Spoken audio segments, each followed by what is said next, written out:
What's going on, people? So today we'll be assessing and exposing NBA MVP voters.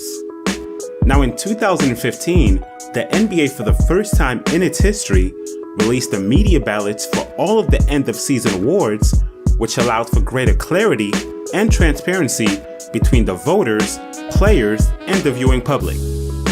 But since then, there hasn't been much written or video made on the inconsistencies of some of these voters now that their ballots have been made public. Now, the purpose behind this video is not to personally defame any of them, but to simply show the lack of research that goes on with some of these specific voters and columnists when their MVP votes are placed. And to show specifically what is meant by that statement, we'll be examining two specific MVP seasons.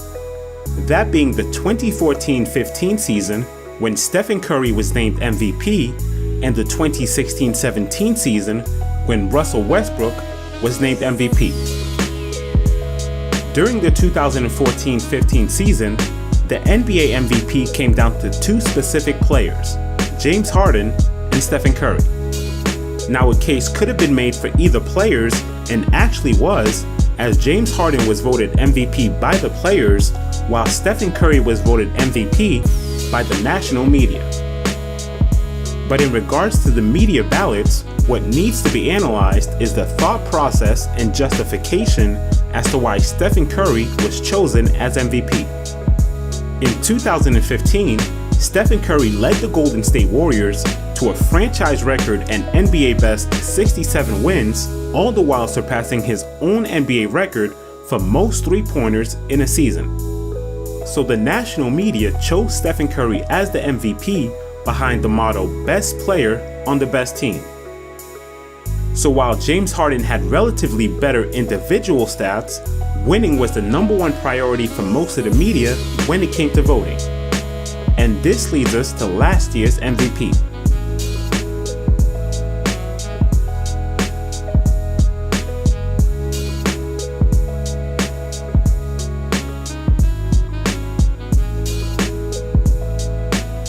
Now, during the 2016-17 season, James Harden once again found himself as an MVP finalist alongside Russell Westbrook. That season, Russell Westbrook became the first player since Oscar Robertson to average a triple-double in a season while leading what many thought was a team of marginal players, and was rewarded as that season's most valuable player. Now, this is where the inconsistency comes from as it pertains to MVP voters. Because in 2015, James Harden was denied the MVP award because Stephen Curry had a better team record, even though James Harden had relatively better individual stats. And in 2017, James Harden was once again denied the MVP award, but this time, even though he had a better team record, Russell Westbrook was chosen on the basis of his greater individual stats, which is a clear contradiction when looking at both seasons. If many of these voters had stayed consistent in their stance, then those who had chosen Stephen Curry in 2015 because of team success would have also chosen James Harden in 2017 for that exact same reason. And those who chose Russell Westbrook in 2017 because of his individual stats would then also have chosen James Harden in 2015 because of his greater stats over Stephen Curry. But that unfortunately wasn't the case for most of these voters. Of the 43 media members that voted in both 2015 and 2017, 25 of them were inconsistent with the way they voted. These are the media members who voted for Stephen Curry in 2015 because of his overall team success, but then ignored James Harden's team success in 2017 and instead voted for Russell Westbrook because of his greater individual statistics. These voters include ESPN employees Doris Burke, John Barry, J.A. Adonde, Mark Stein, Michael Wilbon, Mike Breen, Ramona Shelburne, and Sage Steele. Others include Ernie Johnson of Turner Sports, Rick Bucher of the Bleacher Report, and Sam Amick of USA Today. Now, to be fair with this, there are also reporters who were consistent in both 2015 and 2017.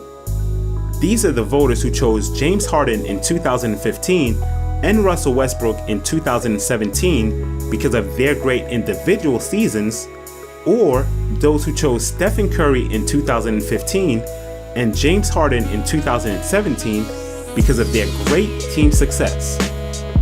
These include Bill Simmons of The Ringer, Brian Windhorst of ESPN, Chris Broussard of Fox Sports 1, David Aldridge of TNT, Howard Beck of The Bleacher Report, Hubie Brown of ABC, Mark Spears of The Undefeated, and Matt Weiner of Turner Sports.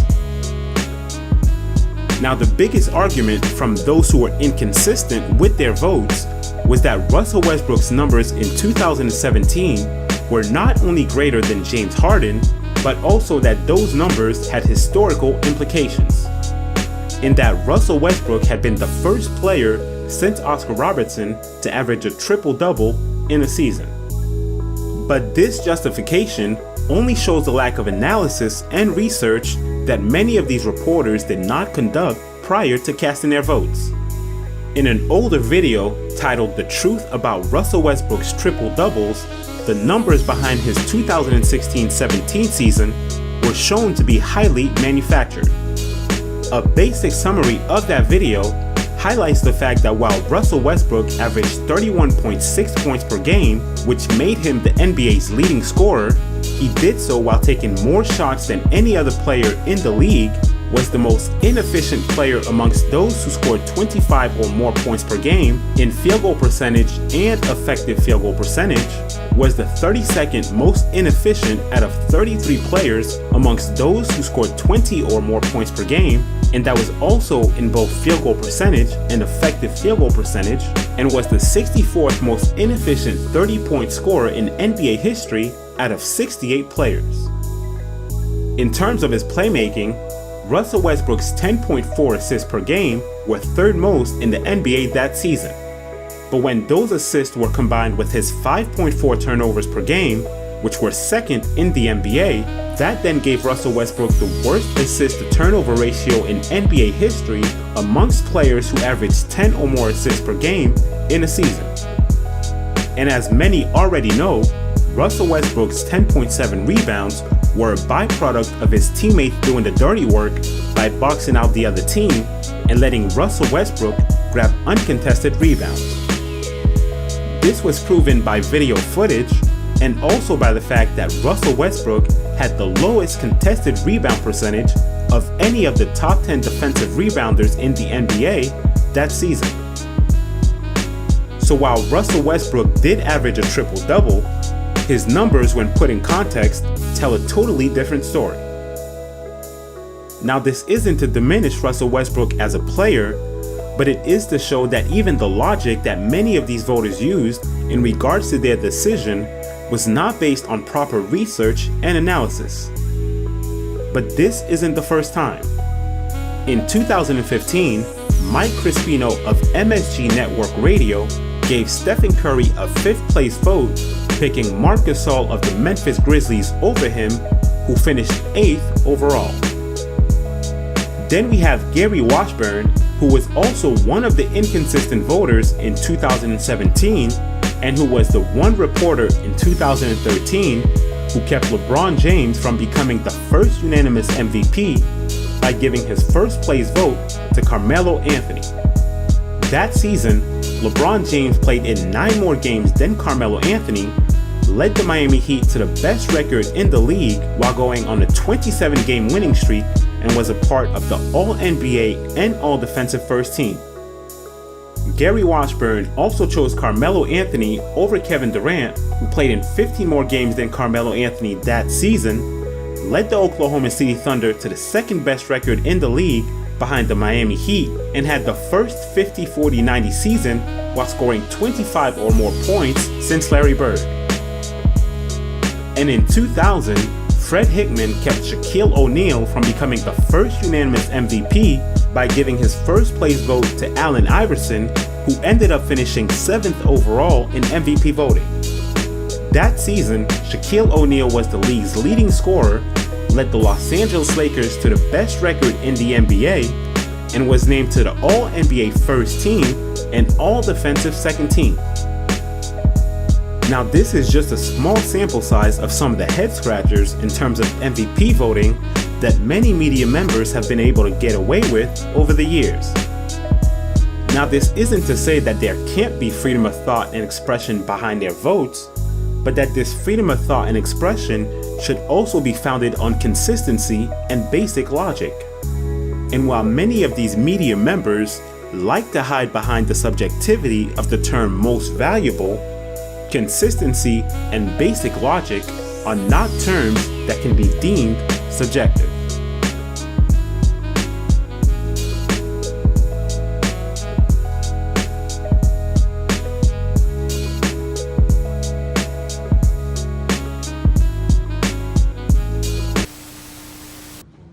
In all the MVP talk that goes around back and forth, is record being overlooked? I mean, for what? Is there, lots of conversations about different stats and your total assists and points produced and Russ's triple doubles. Is team record something that matters to players? I think that's the most important thing. I thought winning was what this was about. Period. So I'm not going to get into depth with all that, but I thought winning was the most important thing. And if you set your team up in a position to have a chance at the ultimate goal, then that's the most important thing.